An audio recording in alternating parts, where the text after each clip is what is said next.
Is what Josh Dobbs is doing for the Minnesota Vikings sustainable? That's honestly the biggest question right now. It's been a phenomenal 7 quarters from the quarterback out of Tennessee, but can he keep it up? Is what he's doing sustainable throughout the course of however long he's a Minnesota Viking? We're going to talk about that. We're going to talk about the Denver Broncos, what to expect, and what we can take from that Monday night win against the Buffalo Bills and how we can potentially exploit them to win on Sunday night. Welcome to the Real Forno Show. Welcome to the Real Forno Show, hosted by Tyler Forness, the managing editor of USA Today's Vikings Wire, writer for the College Football Network, publisher of Substack Run In Shooter, host of The Good, The Bad, and The Hungry on the Voices of Wrestling Podcast Network, as well as a founding member of Vikings First and SKOL. Welcome, ladies and gentlemen, to another episode of the Real Forno Show. I am your host, Tyler Forness. With me, as always, top right corner, he is producer Dave. Dave, how are you? I'm doing great. It's been a wonderful day.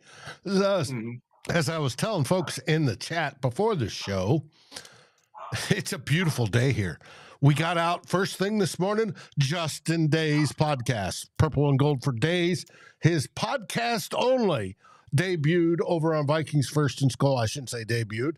It came out this morning over on Vikings First and SKOL podcast feed. Found anywhere, any aggregator you have, it's there.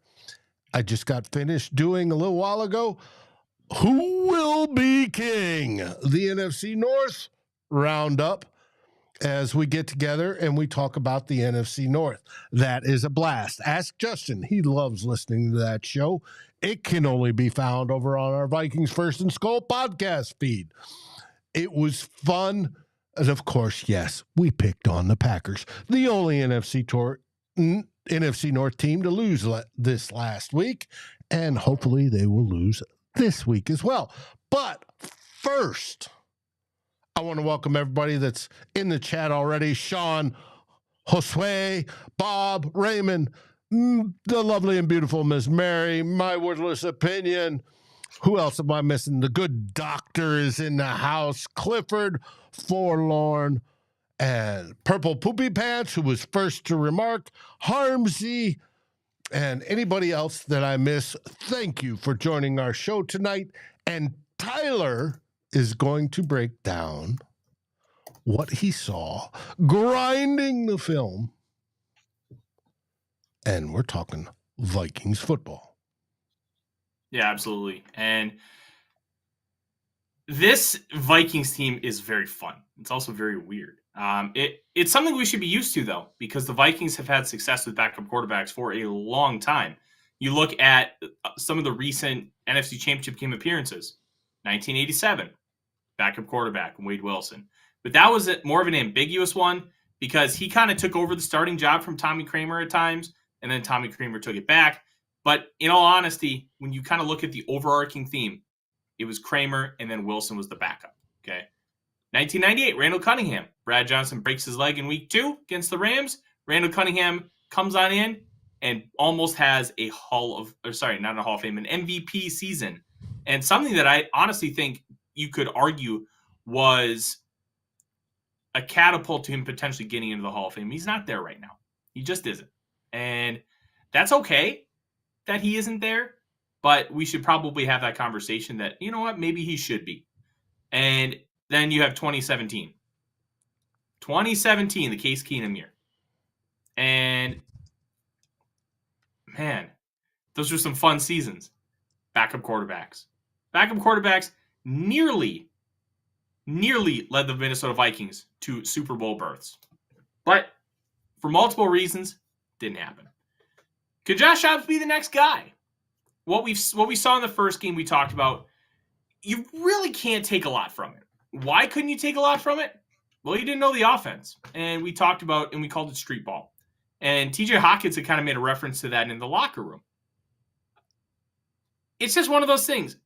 It's hard to take anything serious as far as projecting out from that game because, well, not a whole lot was going on. And they were theoretically just trying to get through because Dobbs didn't know the playbook. He didn't know his teammates' names.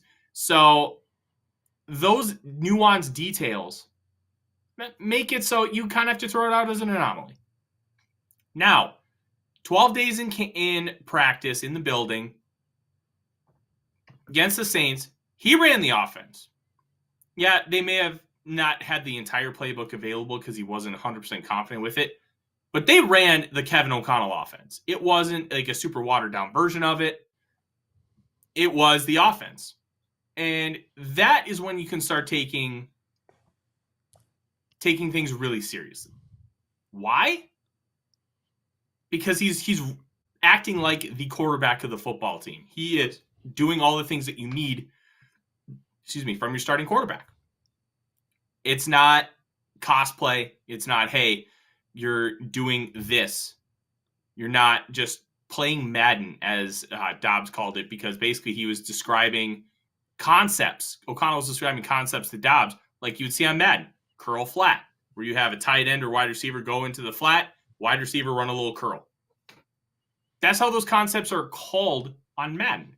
So that's basically what they were saying over the headset, all right? Now you're running the playbook, and he's calling plays in the huddle. And all of that matters because now you can start to project, okay, this is what he looked like when he was calling plays, when he was running the offense. How is that going to translate moving forward? How can you extrapolate some of that and look at how you can project him out? I wrote an article for Vikings Wire earlier this morning, and I broke down the All-22, talking about specifically what he did and what was sustainable. What, Dave? Vikings Wire. For those that do not know, what is Vikings Wire? Well, yeah, I'm the managing editor. It's USA Today's Vikings coverage. And USA Today as in the national newspaper? Yes, Dave, the national newspaper. I should just say it's Vikings a Sesame Street production. Dave, you really did pour a stiff drink today. Maybe I should get in contact with your daughter and have her take it away from you. I don't even know I would contact her. I'm just trying to promote.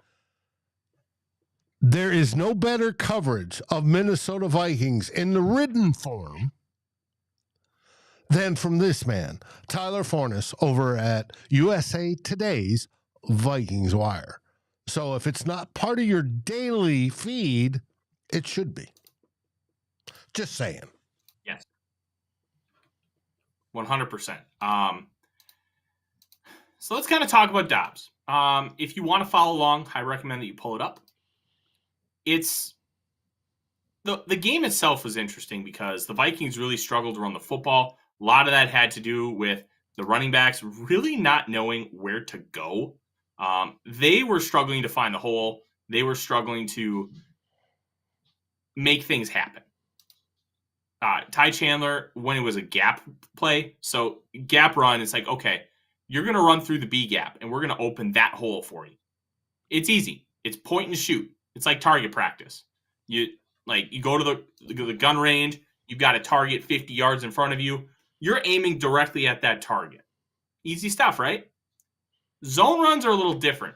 It's like shooting. It's like trap shooting a clay pigeon. Somebody throws the clay pigeon and it moves.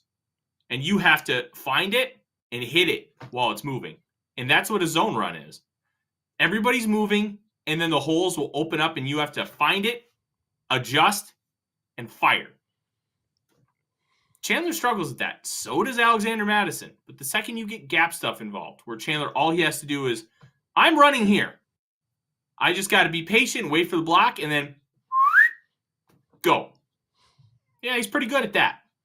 He is pretty good at that. And the running game wasn't great, but it did have some explosive runs. Chandler had 1 for 12, 1 for 11. He had 1 for 29 that was called back, that Brian O'Neill holding call. So it was weird because if O'Neill just goes like this, Oh, I moved the camera, Dave. Yes. If he just throws his hands up, then it's not a flag.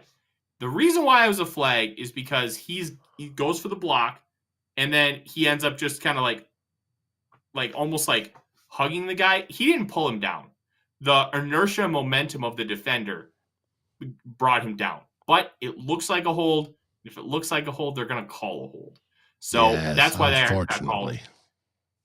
But that was a very nice run from Chandler, and that is what he brings to the table. Can he consider, like, can you really trust him to do everything? Right now, no. And but he may get a chance on Sunday with the injury to Alexander Madison. They believe Madison could play on Sunday, even though he suffered a concussion against the Saints, because he's progressing through the protocol really nicely, and that it could end up helping. We'll find out. We will find out if that ends up occurring, all right? But the running game wasn't quite there, and because the running game wasn't quite there, Dobbs had to do a little bit more. And that's okay. This is a passing-oriented offense. It's one of the better passing offenses in the National Football League. The running game's not there. I will say, those of you that are Dalton Risner fans, Risner did not play well. He did not. He allowed a lot of pressures. He struggled to really stand out in pass blocking, and it was just really frustrating. You would like to see better from him, to be honest. But the offensive line as a whole allowed only 8 pressures, which is very good, considering Josh Dobbs dropped back almost 40 times. Overall, this offensive line played really well, and it allowed Dobbs to do a lot of different things. So let's kind of talk about him, all right? The reason why you want to take a look at conceptual stuff and not necessarily the results, okay? You're going to hear this a lot, especially with analytics. Process is better than results. If you do the right thing every time, you're going to get better results over the course of time, and it may not occur right away. But it will occur eventually, and you will reap those rewards. It's like saying please and thank you when your mom is telling you to always say that. Being polite matters, and it doesn't necessarily impact you at the moment. But if people view you as a nice, respectful person, you're going to see benefits down the line. It's the same conceptual idea when you're talking about how to project forward with football. Are they doing the right process? And yeah, there's a myriad of things that can tell you, hey, it didn't work. It wasn't successful this time. But you can use those processes and talk, okay, we'll be successful moving forward. And I think some of the things Josh Dobbs is doing shows that he can be successful in this offense moving forward. So let's talk about it.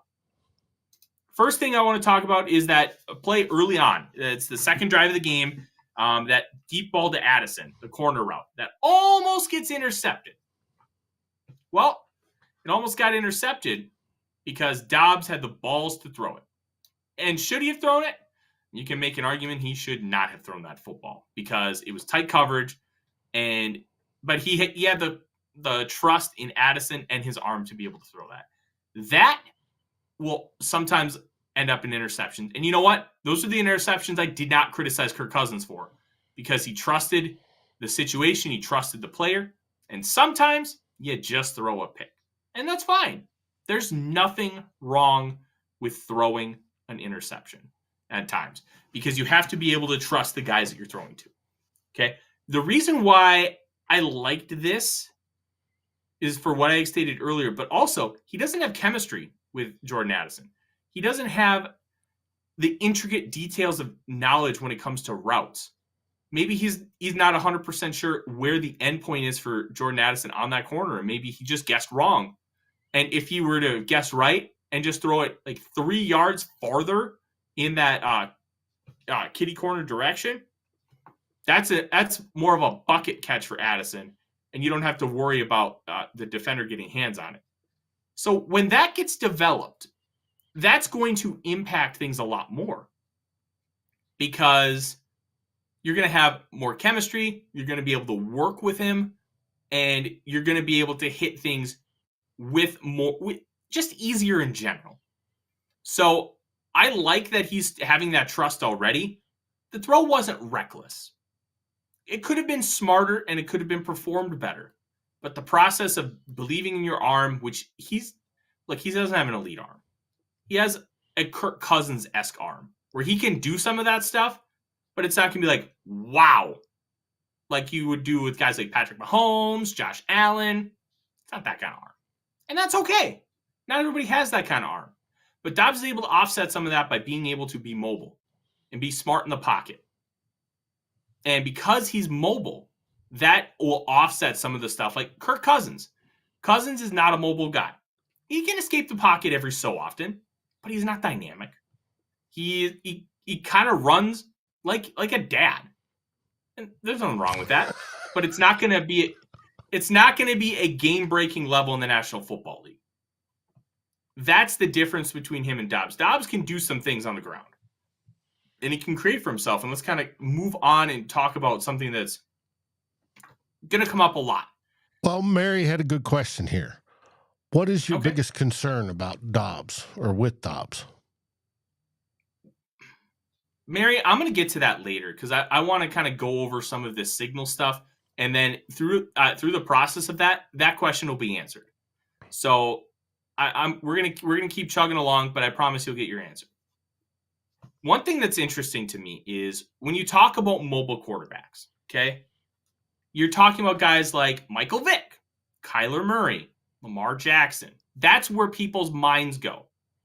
And one of the frustrations that people have is, why are you just running the football? You should be trying to throw down the field. Yeah, your running is great, but if you throw down the field, it's more efficient, keeps you safer, all this and that. Here's what really impresses me with Josh Dobbs. He's always trying to beat you from the pocket. Even when he ends up scrambling. It's not because he wants to. It's because that internal clock goes off and he knows he has to, or he gets pressured. He's not looking to bail the pocket. He doesn't want to bail the pocket. He wants to stand in there for 3-4 seconds, fire the ball down the field, and let his receivers do the work. That's how you play quarterback. That's a good thing. And I think how he's managing the pocket, not understanding the playbook fully, and not having a comfort level with these receivers like you would like a quarterback starting in the NFL to have, I think that's objectively great. And you don't have to worry about him doing this or him doing that. He's already showing you that he can stand in the pocket, take a tough hit, and move forward. That's great. You don't get that a lot from quarterbacks. Sometimes you don't even get that from Kirk. Like, there were times where he just turtled up in the pocket. Oh, I'm getting a little pressure. Fetal position. And I'm not saying that is an insulting thing. That's something that we had to deal with Kirk Cousins for a long time. Kevin O'Connell kind of broke that part of his brain, and he doesn't turtle that much anymore. He tries to slide up in the pocket, escape the pocket a little bit. Dobbs, so far, has not turtled in the pocket one time. He has backed into a sack, but he has always looked to get out and smartly gotten out more often than not. That's going to translate because he's looking to beat you through the air. He's looking to try and drive the ball down the field. And he doesn't want to scramble. He will. But Dave, he does not want to. And that process is very, very good. Look at Lamar Jackson right now. Lamar Jackson's doing some of the same things. Lamar Jackson right now is the MVP of the National Football League. The way he's playing, you could argue that he's better than Mahomes. I don't think it's a great argument, but you could have it and nobody's going to call you absurd. Lamar's playing great. The offense that he's in with Todd Monken is asking him to do a lot more as a passer, asking him to stay in the pocket, and they're still using his legs. But Lamar is playing fantastic. And that's the kind of process that Josh Dobbs is using. They're using the same process, and I think that's great. Now, let's kind of continue on talking about this pocket presence, because it's not just about standing in the pocket and finding an open receiver. It's about standing in the pocket, finding the open receiver, and going through your progressions. He's already going through full field reads, and he's been in the building for 12 days. Dave, that's pretty great. Some quarterbacks can't go through full field reads without getting uncomfortable in the pocket. And the play that I Their whole highlighted, careers, they can't. The plays that I highlighted are Brandon Powell hits a return route on the left side, and it's a right to left progression. So Dobbs gets the snap, he looks immediately to his right, and then he works towards his left. And by doing that, he goes through Jordan Addison, TJ Hawkinson, and then Brandon Powell's running a return route. So a return route, go straight, break out, plant your foot in the ground, and then push back to the inside. That's why it's called a return. And Powell gets open, catches the ball, about 10 yards, first down. But in order to get there, Hawkinson had to look. Oh, there he is. Perfect. I got an open guy. Fire.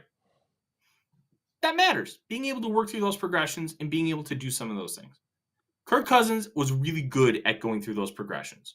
Sometimes he went too fast with those progressions, and that was one of the things we talked about, where he would go too fast and not allow guys to get open quick enough. And then he would go to the check down. And that was a frustration. It mostly remedied itself at last season, which is great. Yeah, it manifested itself in the playoffs. I don't care. That was a one-off. Throughout the course of the year, it's fine. And I think it's really good to see that he's already doing some of these full field reads. And can he keep it up? And that's really the overarching question here. Can he keep it up? And that's why we're talking about process. Because this process is easily repeatable. It's easily attainable. With the Vikings' weapons and offensive line, Dobbs doesn't have to be elite. He just has to be good. And I think that matters here when you're talking about this process. And one of the reasons why Kirk Cousins ended up being pretty good for this team, because he had great surroundings. And that's not a diss on Kirk. If you put Patrick Mahomes with these surroundings, just imagine how good Patrick Mahomes would be. Yeah. It's great. Brock Purdy isn't very good conceptually, but he's also got phenomenal surroundings and an elite play caller. So theoretically, he looks better because of that. All that matters. It all matters. And Dobbs has been playing good football, and I'm hoping he can keep it up. Just like Dave, I hope we can keep up our subscriber count here on YouTube, because we just broke 1,600 subscribers after being in business 8 months. As of yesterday. Yesterday was the 8-month anniversary of this channel. We thank all of you for subscribing. If you haven't yet and you're listening for the first, second, third, or 400th time, thank you very much. Please hit like, subscribe, ring the bell, because we're going to have a lot of extra content coming for you. I'm starting to reach out to people to talk about interviews, and we're going to talk about prospects, and we're going to do little short shows. 10, 15 minutes, we'll talk about a prospect. And sometimes it'll just be me and Dave. Sometimes it'll be me, Dave, and a guest. Or and you're going to want to hit Dave doing poetry. Yeah. Slam poetry. Hey, slam poetry. Jordan Love stinks. Bing. There we go. You're going to want to subscribe. You're out. I can't wait. We have a secret project in the works with me and Rap. For those that know me and Rap, I did the lyrics writing. He's doing the vocals. He's got a friend that's doing the music. Just to let you know, we're driving to get that done, and you'll love it because it illustrates this season something terrible, and you'll be the first as members to hear it and see it. Yeah. And I will say, I will highly recommend as well becoming a subscriber to the YouTube channel. It's a great way to support us monetarily, and you're going to get extra content as well. Spoiler, some of these bonus episodes will be for subscribers only before they become public. Speaking of Rap, that's going to be something that you're going to want to know, because they will be public for a short time. Private for a short time. So you're going to get first access.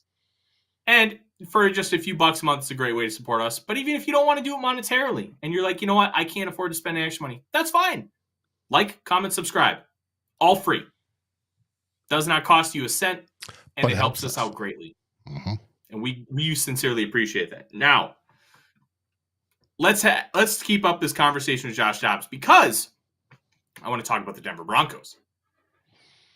One of the things with Dobbs, we talked about the pocket presence, okay?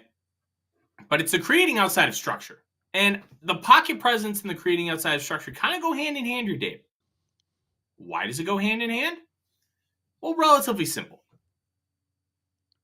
If you're able to stay in the pocket and be patient, then you can take advantage of some of those things. And once you do escape the pocket, then you become a weapon. And becoming a weapon outside of the pocket is great. And one of the things that was really, really impressive with Dobbs, the first play we'll talk about, he breaks the pocket, and then Hawkinson's covered. Okay? So Dobbs is in the pocket, so it's a bunch formation to the near side, okay? We're going left to right on your screen, all right?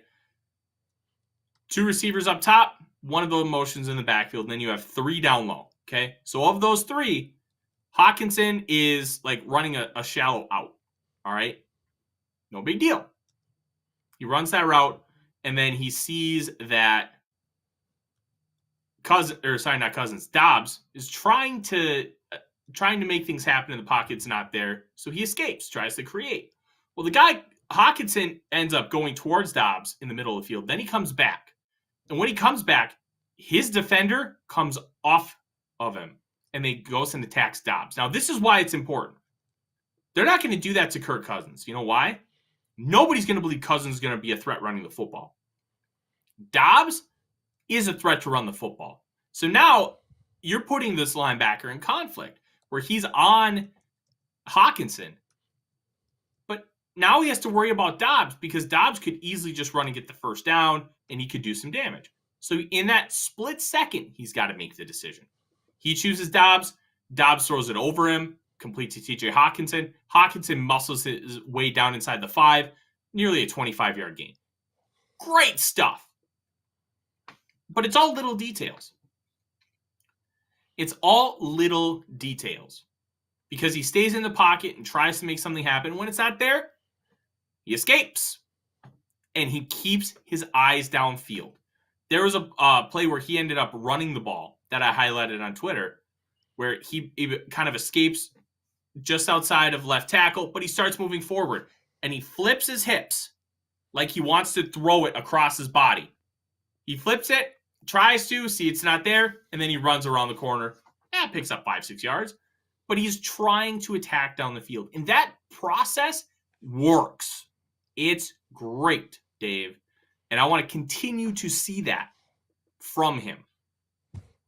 I think that kind of stuff is awesome. And then we can talk about the touchdown run.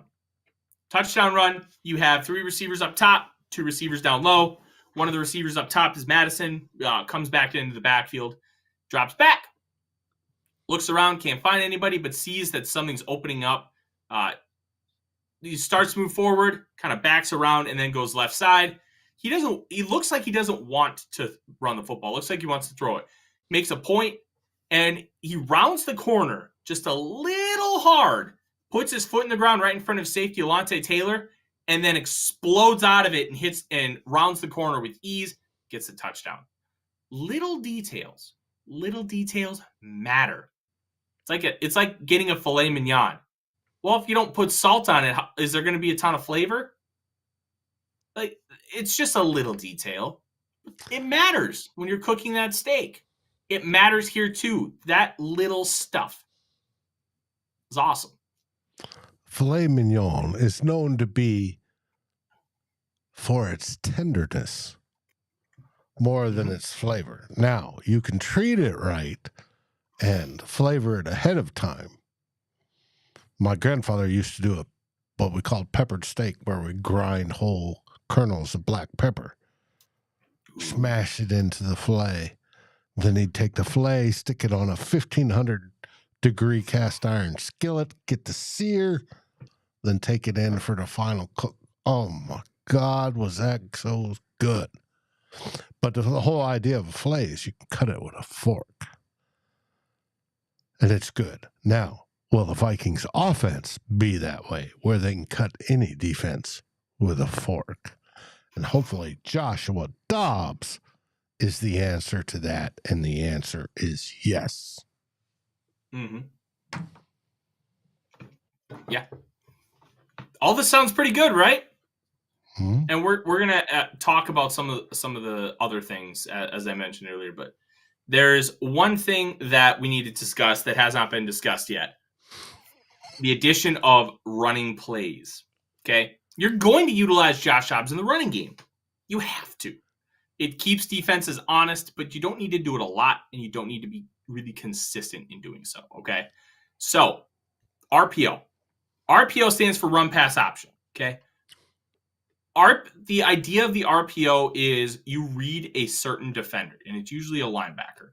What is the linebacker doing? Is he staying back on his heels, or is he attacking forward? If he attacks forward, it's a read option. So you hold the ball out to the running back, and then you pull it back, flip your hips, fire the slant. Sometimes an RPO is, hey, we see a look, we're going to take a screen, because maybe it's 3 receivers on 2 corners, and you feel comfortable with that matchup because then all the receiver needs to do is pass those 2, and it's a one-on-one against the safety. Maybe you can make something happen. Those are the type of plays. Now, a read option where you hold the ball out and you read that shallow defender, which is an edge rusher, that isn't always an RPO, and that's something that you consistently see commentators. Oh, it's that RPO. No, they're not all RPOs. Most RPOs have that read option action. That doesn't make it an RPO. So here, what they did was, I think, really creative. It was the run early in the game, so 3rd and 2. He fakes the ball to Chandler, but Chandler does a counter action. Okay, so Chandler's standing on his right, and what he does is the mesh point's on the right side. So Chandler kind of moves towards Dobbs, and then Dobbs pulls the ball back, but then Chandler puts his left foot in the ground and explodes around right end. So then he gets the seal block and allows Dobbs to get 5 yards on a first down and acts as a fullback, lead blocker. That's the kind of creative stuff that you can do with Josh Dobbs. And they ran that play that got Ty Chandler to touchdown where Josh Dobbs goes into the slot and Chandler runs a wildcat. You can do that with a guy like Josh Dobbs, because Dobbs is a good runner. He's a talented football player. I like that. These things matter with Dobbs. And I'm really excited to kind of see how they end up manifesting themselves long term. And it's fun. It's good. This Vikings team has fun elements about it. Well, and I now, agree. And I had early conversations before the show while we were waiting, and somebody mentioned that they wanted to see Jaron Hall. And I agreed. I want to see Jaron Hall too, but that all depends on, first, I want to see Josh Dobbs do his thing. And if Josh Dobbs is doing his thing and we're winning, Jaron Hall's going to have to wait to the offseason. But what we see so far from Josh Dobbs, we're liking, and that's a good thing. So I want to push back on that a little bit as a general construct, Dave. There is a real possibility that Jaron Hall is going to get another start this season. And let me explain why. And this is also what we're talking about with some of the things that I don't necessarily love about Dobbs. He's never been consistent in the league. And that's why you have to kind of keep it at arm's length for now. And that's why I'm not willing to talk about a contract extension or he's the quarterback of the future. He's never been able to sustain any form of success. And that's why this is his 5th team in 12 calendar months. That does not mean he can't. It means he's never. It means he's never done it. I'm not going to sit here and tell you that Hall is better, but I do think that we have to keep it at arm's length and just be cautious. Cautiously optimistic with where things are at with Josh Dobbs. It's a fun ride. Case Keenum was great in 2017. Never came close to it again. Even after he got the big contract in Denver. Denver dumped him after a year. But he got paid. And Roger makes a point. Does he oh, he absolutely got paid. And we're not talking about making money. We're talking about being successful on the field. Has he ever had the weapons that he has now? No. And that's why you can be cautiously optimistic. This is his best surroundings ever. But that doesn't automatically mean it's going to work long term. It could. But you just be careful. Be cautious. Watch and let it happen. Don't automatically think it's a yes or it's a no. Keep an open mind. Same goes with Hall. No, absolutely. And I'm getting to that point. The reason why Hall could end up getting the start is because when you have Hall and you have Dobbs, and Dobbs hasn't always been consistent. If Dobbs has an awful football game, like let's say he just goes to Denver and is atrocious, throws 3 picks, and the Vikings lose by 15. Let's say hypothetically that happens. Jaren Hall's healthy. Why not give him the start against the Bears Monday night? Because, you got 1 3/4 really good games out of Dobbs. You saw Hall have some success in the short time he played against Atlanta. Well, you just saw that Dobbs may not be able to sustain this whole thing. So why not give Hall a chance? And I think that's how Hall gets it, outside of an injury. That's how Hall gets another start. That makes sense. And I think you're not going to go to Hall if Dobbs keeps up to this success. Why would you? You ride the hot hand. If this was Hall doing it and you brought in Dobbs, you don't start Dobbs over Hall. You keep Hall in there. Whoever's playing really well, you don't just replace him unless it's like, oh, Josh Dobbs. Oh, but Kirk Cousins is healthy. Well, then you play Kirk. It's one of those, like, you play the starter over a hot backup if the starter was playing well. That's just how it is. Now, one of my real concerns with Dobbs, and it's something he's been inconsistent with throughout his whole career, but I think there's an explainer to it, is ball placement. And we talked about it with that first point. The ball placement wasn't there on that Addison throw. But why wasn't it there? Is it because of the lack of chemistry? Yeah, it probably was. But is he going to be able to develop enough chemistry with these guys where it ends up balancing out? And I'll say this, Christopher, as you say, coaches don't go flip from quarterback week to week. We're not saying you bench Dobbs and then you go to Hall and then you go right back to Dobbs. We're saying if you believed in Hall, he got the start in Atlanta and he played well. If Dobbs tanks, then you can go back to your young guy and be like, okay, we're going to see what you've got. And then I would say at least 2 games. And then if he completely bombs, then you reevaluate. But the flipping quarterback week to week, I would agree. I don't think that's necessarily great. But right now you have to ride with Dobbs. And I think that's how Jaren Hall would get back into the game. But let's talk about some of this issues with the ball placement. That's my biggest concern. And if he can develop that chemistry, which you could argue he's never really had a chance to develop that chemistry, which is why I'm not going to say, oh, he's just atrocious at it. He's never been really good at it. But you can also have explainers. Well, Kirk Cousins had pretty good ball placement, but he also had great chemistry with the receivers. When you have great chemistry with the receivers, ball placement comes naturally because I know where you're going to be. And I know you're going to be at this spot, so I need to throw it at that spot. Easy stuff. But developing that chemistry takes time. It takes reps. It takes practice. It takes having the confidence that every time there's a 12-yard out route, Jordan Addison, Justin Jefferson, et cetera, are always making their break at that 12-yard mark. Because that's how you're going to throw the ball. Dobbs, I'm not saying he doesn't have that confidence, but it's likely that he doesn't because of how little he's actually played with the Minnesota Vikings. And when you play a small amount, it's hard to really develop that chemistry. Can he develop it? Absolutely. But that's something I'm going to really keep my eye on. How is he going to continue with that placement? Is he going to stay comfortable enough running this offense? Is he going to be able to grow within this offense? They're all real questions, and they're all fair questions. Can he sustain this? I genuinely don't know. The signals of his process from the Sunday's game against the Saints tell me that if it's a plausible outcome, it could happen. But he's also a backup. He's never been trusted to be the guy. That could change. Nor has he had KOC, and as you mentioned before, the surroundings that he has now.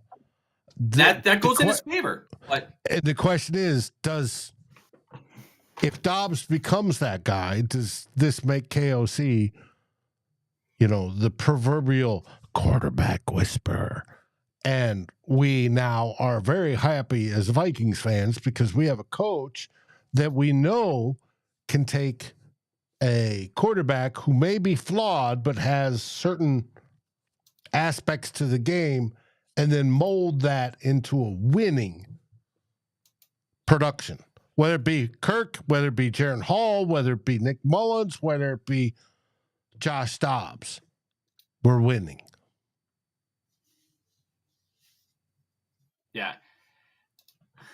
He does have better surroundings, and it gives you more optimism. But just having better surroundings doesn't always mean it's going to work.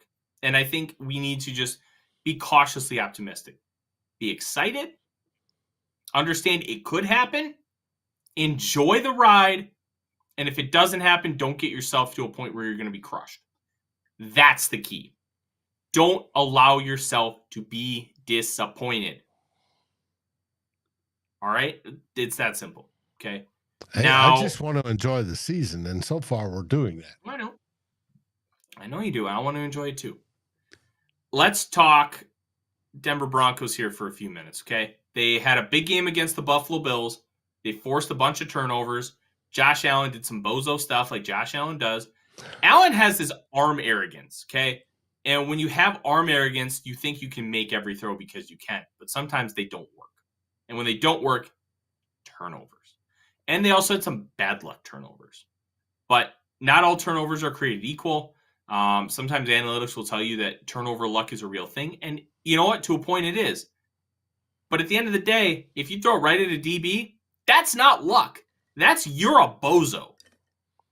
And that's where you can kind of differentiate what's lucky and what's you just need to fix your stuff. And they both got lucky, and Josh Allen needs to fix his stuff. But they scraped out a win. I think it was 24-22, and they made it work.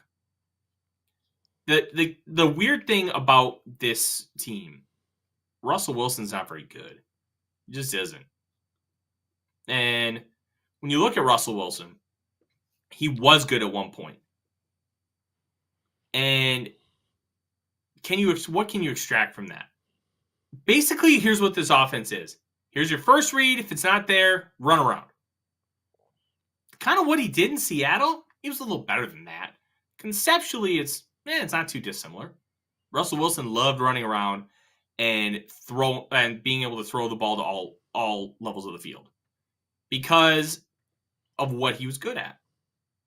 And part of it was he's also 5'10" and 5'8", and it's hard to really see over offensive linemen. All right. I'm gonna go to this question from This Is Harder Than I Thought. How can you answer if Dobbs is sustainable? Everything is just a guessing game. Let's look at the present. The eye test says he's great. That's all we need to know in the moment. Sure, right now he's great. And it's understanding if the process is sustainable. The process and how he's going about what he's doing is sustainable. You can keep that up. That doesn't mean you will. You can give me 12 ribeyes, and I can cook the first 10 of them medium rare using the same process. Well, then maybe I hit a hot spot, and one of them accidentally becomes medium well. That doesn't mean I'm bad. I just used the same process, and I got different results. That happens. Cooking them. We don't know. No. We don't know if he will. We don't know if he will sustain this. We don't know if he's going to be consistent. But you can have better hope that he will be consistent because he's doing this process. He is doing the right things consistently. And you can feel more comfortable about him being good for a longer period of time because he's doing it the right way. And he's doing things in a smart manner. Will he continue to do those things in a smart manner? I can't tell you that. I can't tell you that he's going to continue to utilize this process. But I feel confident in saying that if he continues this process, he will continue to be good. But it's still a variable. It's not a guarantee. Justin is appreciating the steak talk we've had all night. Justin, I swear, if you like your steaks medium well or well, we're going to have a real conversation. And it's not going to be fun for you. Whether it be filet, whether it be, ribeye or whatever it is, we're going to have a conversation. Have you ever seen that meme from King of the Hill, where it's actually a clip from the show. Hank pokes a steak. Oh, yep, that's perfect medium rare. And Bobby's like, what happens if they want it well done? We ask them politely yet firmly to leave.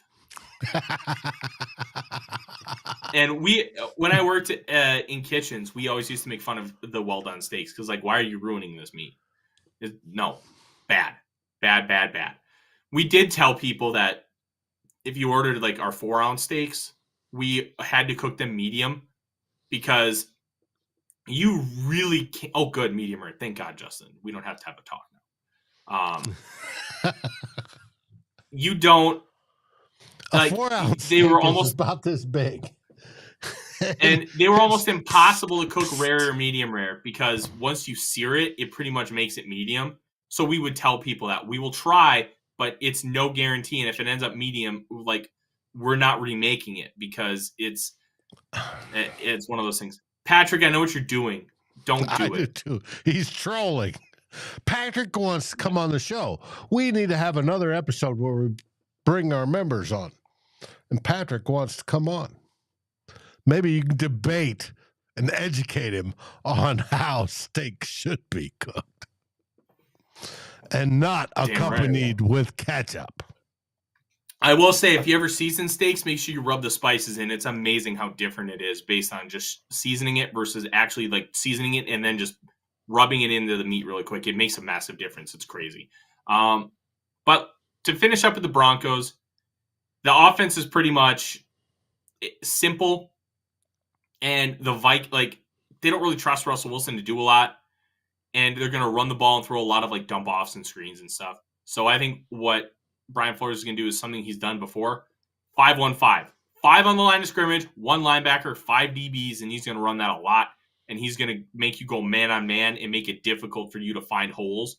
If you bypass the holes, then you'll have a little bit more success. But when you have guys like Metellus coming down low and being really good tacklers, you're going to be able to curb some of that. That's how the Vikings were so successful at stopping the run against San Francisco 49ers. They're going to try to do the same thing against the Denver Broncos.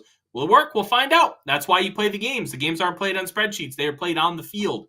But you can learn things by some of these analytical data points. And you can learn trends. You can learn how efficient you are. And those are all important pieces of the puzzle. Another important piece of the puzzle is that is our show tonight. Thank you guys very much for joining us here this evening. We'll have some steak talk at some point. I'll yell at Patrick for putting ketchup on his steak again. I'm sure I will.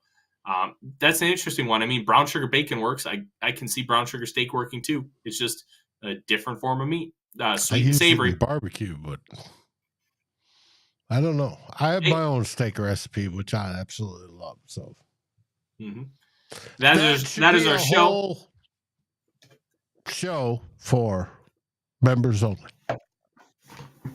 Yeah, we'll mess around. We'll talk about food, and I'll tell Dave why he's wrong, because he probably is. I'm just getting ahead of it. That is our show. Thank you guys very much for watching or listening. If you are on YouTube, make sure you subscribe, like, comment, ring the bell, all that fun stuff. And then also subscribe to the podcast feed. You can listen to us both. We're going to have extra stuff just for YouTube. We're going to have extra stuff just for podcast. You're going to want to subscribe to both to make sure you get everything Vikings First and SKOL, everything Real Forno Show. It's all going to matter, and it's all going to mean something long term. We're going to be back Monday night talking about this Broncos game. There will be some form of show on Wednesday. It may not be live, and I just want everybody to know that because it is Thanksgiving. And on Thursday. Well, Thanksgiving weekend, so it may not be live. And then will be the pregame show before Dub Bears on Monday. I think that's the 27th. And then we'll be going into a bye week. We're going to be doing a lot of big picture stuff, and we may even delve a little bit into the NFL draft. Meantime, check us out. And the next time you'll see us, Two Old Bloggers, Saturday afternoon, 4 p.m. Central Time. You will not want to miss it. I'm Tyler. He's Dave. I'm Dave, but catch us on podcast because I've got a few shows that are going to drop between now and... Dave, I already said that. Oh, okay. Sorry. Not paying attention. Drinking my bourbon. And for those that are wondering, still Austin, straight bourbon. I refreshed my liquor cabinet this week, and it's wonderful. Dave, I'm going to need your daughter's phone number and email address so we can keep tabs on you. I'm getting a little worried. I'm Tyler. It's been Dave. a good day. Yes, it has. And SKOL Vikings. SKOL Vikings. Like, subscribe, and ring the bell to get notifications. It helps us grow this community that we all love, our Minnesota Vikings. And on behalf of Tyler Forness and myself, Dave Stefano, thank you so dearly for watching The Real Forno Show. SKOL, everyone.